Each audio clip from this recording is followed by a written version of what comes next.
guys.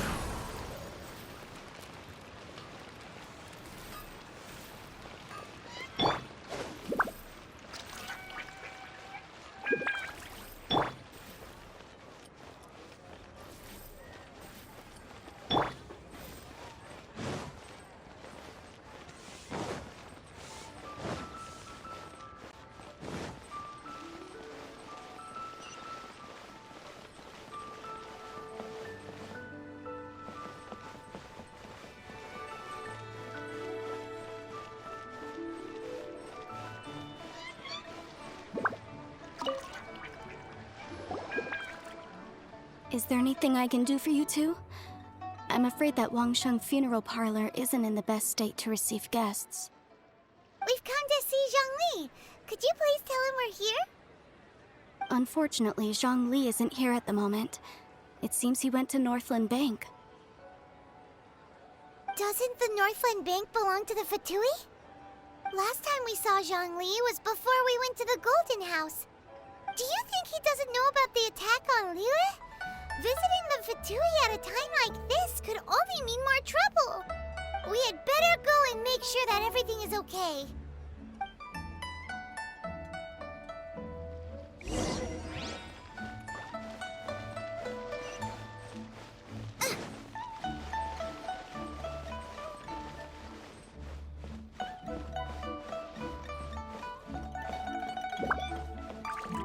Bang!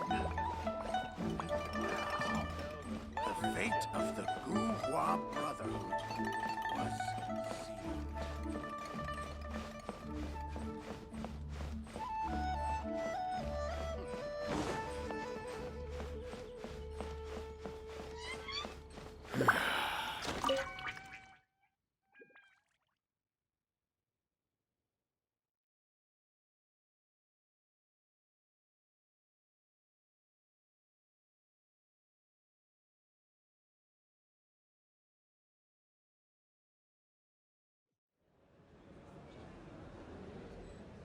You call this cooperation between Harbingers?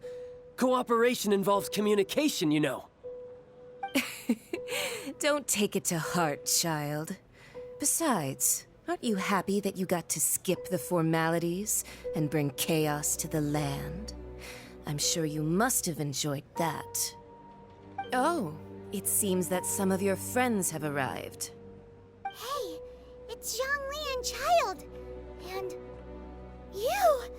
You're also one of the Harbingers? It's you two. I believe we've met once before. In the city of Bards, was it? I'm glad you still remember my name. Ah, right. I imagine that it must have been rather hard to forget watching helplessly as something precious was snatched away from your friend. Well, if it isn't you two. This is our first time seeing each other since Liyue was nearly wiped off the map. This is certainly a bit awkward, wouldn't you say? Paimon knew that we should never have trusted a Fatui Harbinger. Oh, now don't say that. Sure, I may have misled you, but I never had anything against you personally. Besides, I thought we were getting along quite well together, didn't you? Except for that little tussle we had at the end. Nothing personal. We just have different views, that's all. Of course, you may very well hold this against me, but that's up to you. The real deceivers here are Senora and Zhongli. Curse them for leading me on. So actually, I think... Stop wasting time, child. There'll be plenty of time to chat once I'm through here. You remember the agreement, Morax. Now, if you would be so kind. The Gnosis, please. What in the world are you talking about? The contract is fulfilled. That which thou seeketh is now bestowed unto thee. For my promise is solid as stone.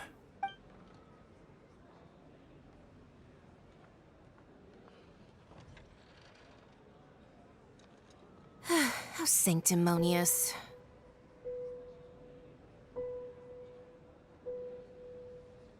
What?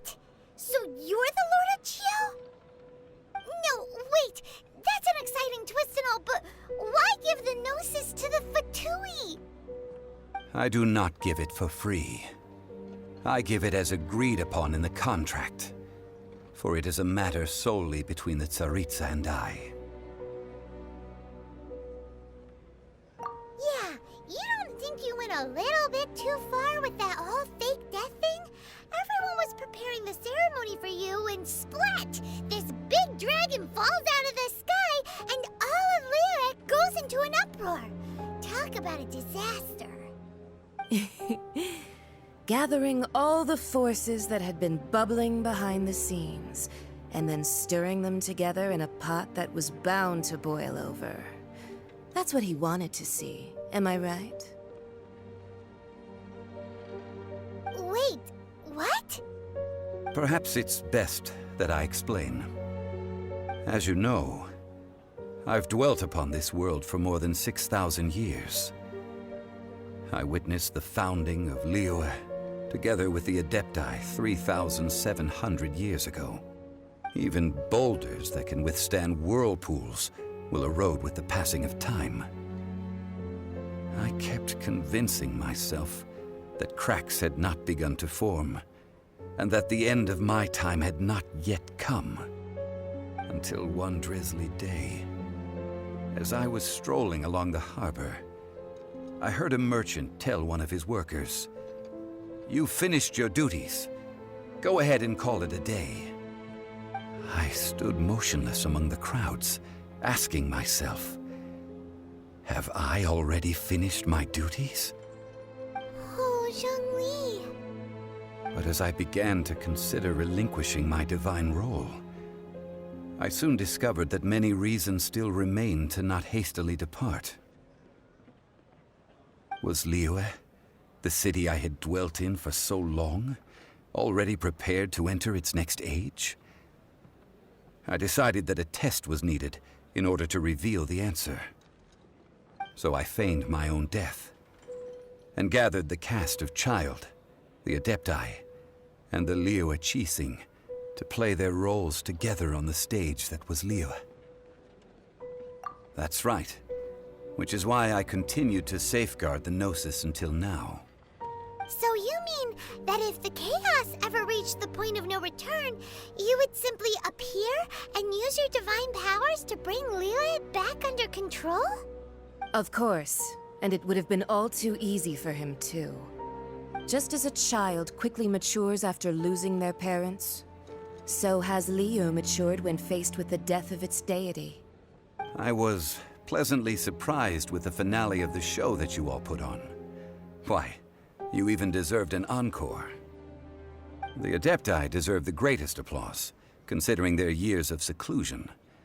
They hardly recognized the city, yet faced with such a crisis, they exerted the greatest amount of restraint. Not only did they manage to cooperate with the Qixing, but in the end, they even tried to understand the heart of the people. And hats off to the emissary dispatched by the Cryo-Archon to fulfill our contract, Signora. She managed to keep everything she knew in strict confidence, far from the eavesdropping ears of her colleague Child, just as I had requested. All the while, I carried on as Zhongli, and fulfilled the traditions of Liyue in this mortal form. Thank you for walking that path with me, Traveler.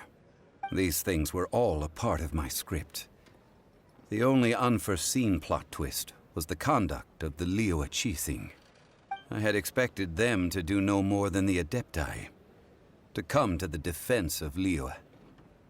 But when all was said and done, they seized the opportunity to supplant Liyue as divine protectors, and used the subsequent power vacuum left by my death to quickly gain complete control of Liyue. Huh? That doesn't sound good at all. On the contrary, I think it is excellent. I had always feared that it was too soon for them to take over from me. And it was also that which I longed for the most. As such, this is the best parting gift anyone could have given this god of old. Hey, what about me? Doesn't anyone feel the least bit of remorse for deceiving me? You've practically kept me in the dark. I think that thanks would be more appropriate. You certainly played no small part in all of this. wreaking havoc and turning the city upside down. The Lord of Geo ought to thank you for your performance, if anything. If you hadn't created the pressure of a battle between mortals, adepti, and a god, the lump of coal resting in the hands of the Geo Archon, Liyue, would never have been able to become a dazzling diamond of a city. Huh? Just whose side are you on, mocking me like that? Are you itching for a fight? Hey, haven't you learned the Liyue saying, don't always call it as you see it? Well then, with the Gnosis in my possession, I have no use for such idle chatter. We should return to Zapoljarny Palace and seek an audience with Her Majesty, the Tsaritsa. Come, child. Fine. I'll meet you there later. I'm not sharing a boat with the likes of you. Do as you wish.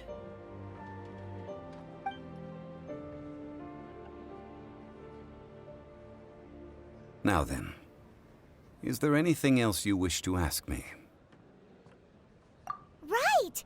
As Zhongli always told us, a good trade is a fair trade. Paimon has no idea what could be a good trade for a Gnosis. Realistically speaking, there is no such thing. Huh? However, I am the god of contracts. For thousands of years, I have made countless contracts. If the deal was of no benefit, then I certainly would not be inclined to agree to it. My agreement with the Cryo Archon will be the last of my contracts as the Geo Archon. My contract to end all contracts. As for the bargaining chip that the Tsaritsa used to balance the scales, uncover that answer for yourself in your future journeys.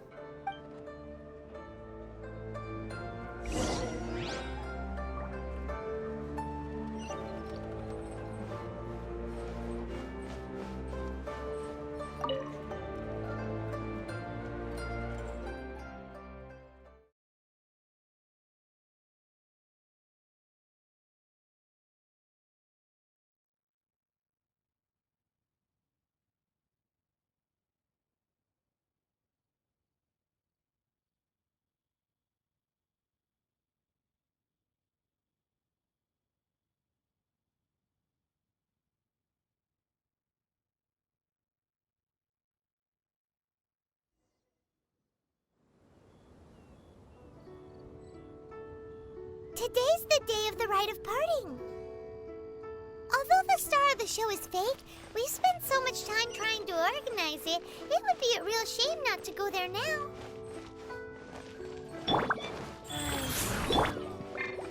Race you!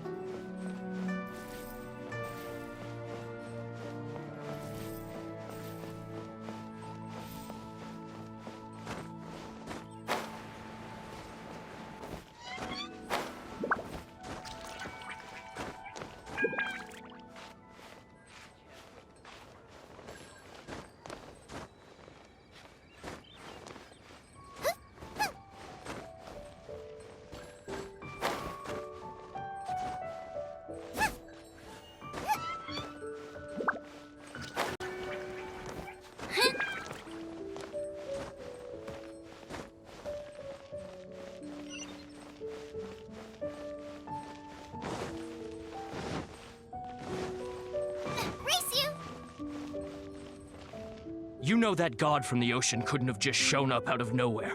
I mean, it's been 2,000 years since Rex Lapis subdued it.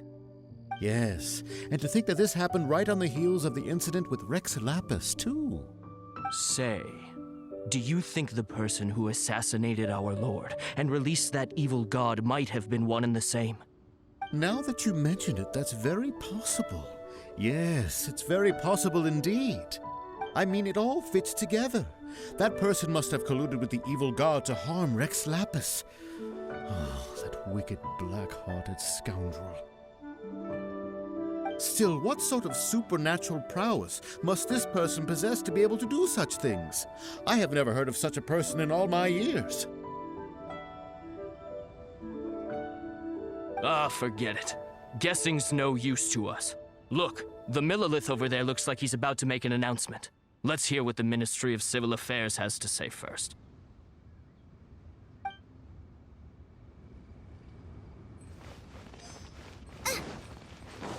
Oh, well, since we're going through with this rite of parting, I guess it means that those rumors hit the nail on the head. So Rex Lapis is really...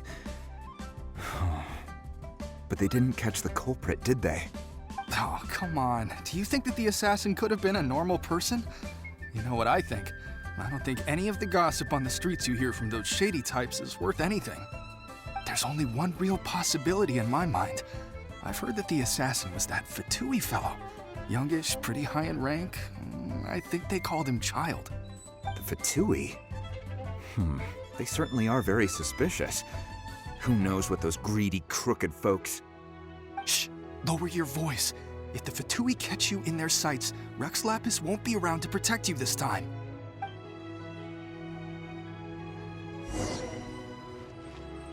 Please be my...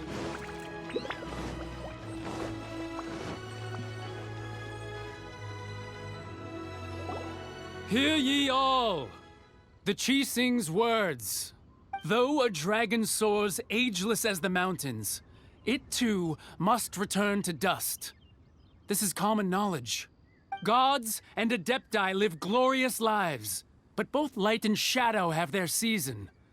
So too must they face divinely appointed trials. Rumors and hearsay abound on the streets that Rex Lapis was murdered. Now, let the truth be revealed. Having been thwarted in his trial, Rex Lapis's soul has recouped the celestial heights. He beseeches the people of Liyue to grieve not and to let not their hearts be saddened. Nor are they to believe street-born rumors or indulge in baseless speculation.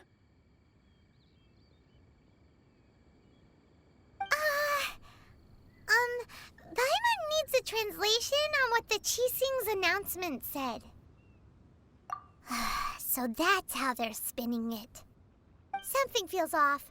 Why would they suddenly give up looking for the murderer? Not to mention how this excuse sounds like something they just made up on the spot. Could the Qixing already have known that Rex Lapis wasn't dead? But Zhongli said that neither they nor the Adepti knew anything.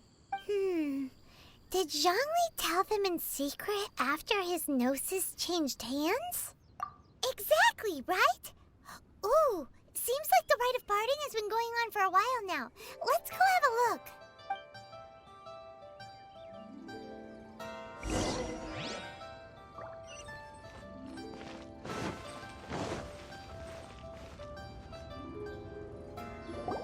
Look, it's Ningguang and Keqing. Are they saying something? Are their speeches over? As said previously, Rex Lapis's soul returning to the heavens is the end of the contract. And it is also the end of an era. 3,700 years of contracts burnt and reduced to ash. We, the people of Liyue, were indeed prosperous. But blinded by our prosperity, we forgot that time can be pitiless. The long, unending dream of our Archon walking among us. Now that we have awoken from our dream, we must learn to say farewell. Will you stand with us as we re-establish our contracts? As we build a new age of prosperity? So concludes the words of Her Eminence the Tianquan. Does Her Eminence the Yuheng have anything to add? Huh? Is she looking this way? Traveler. Yikes! She really is looking our way! Is that the traveler who they say defeated the ancient god? So young. The Liyue Qixing always repay their debts. And as you have heard, our eyes see far and our reach is long. Name your price. You deserve that much. Whoa!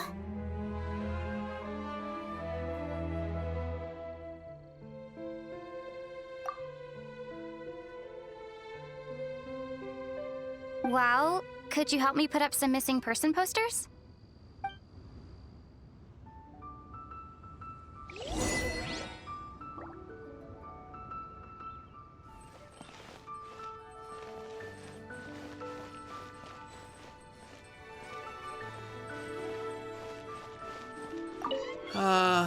Rex Lapis. Oh, Rex Lapis. Now that I think about it, if everyone's of the same mind as me, perhaps mementos for Rex Lapis might be the best short-term business opportunity.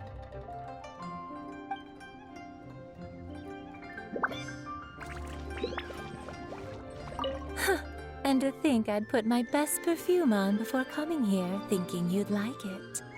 But it seems as if those perfumes really were meant to be offered to Rex Lapis. Well, that's fine. Suffer no rivals in love, they say. And that's 3 gone in 1 stroke.